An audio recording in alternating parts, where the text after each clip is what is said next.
And from the expectations from members of the public and Kenyans is that the president is expected to speak about unifying the nation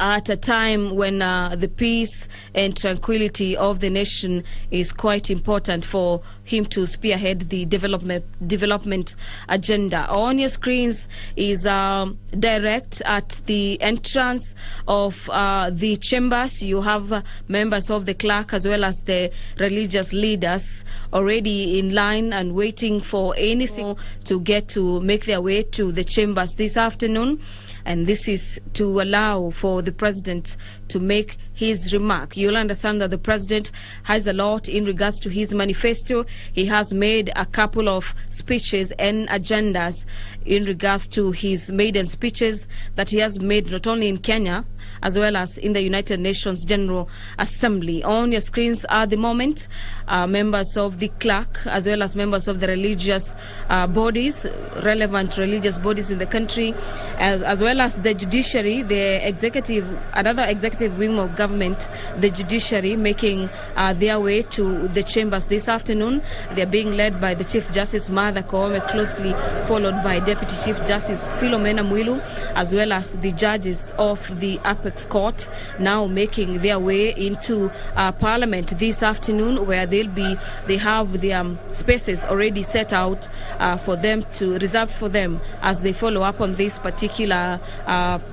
speech by the president, a highly anticipated speech by members of the public, not only in Kenya as well as from the neighboring countries. We'll be waiting to hear what the president has in store for the nation, as well as for probably matters that may affect the East African community as well. You understand that matters of our nation also in a way get to affect our neighboring communities, and issues to do with matter security are some of the issues we expect the president to address this afternoon.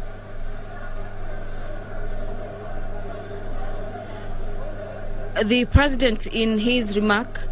at the United General Assembly, when he made his very first maiden speech, rallied the other African states to work together, and this is for the fight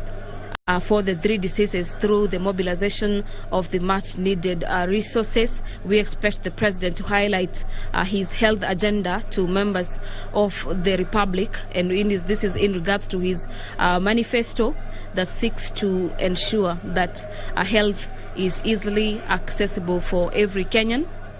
The other issue that members of the public as well as members of parliament from both houses of the bicameral parliament expect him to address is the issue of debt that the country has been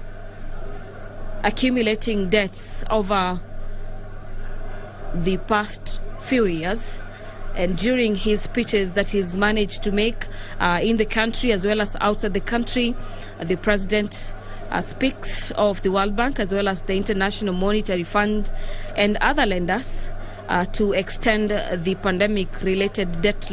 relief to the worst-hit countries. And this is especially those affected by the devastating combination of matters conflict, climate change, and COVID-19. Kenya having come from the scores of COVID-19 just the other day, we expect the president to highlight some of his agenda in regards to the recovery of Kenya's economy.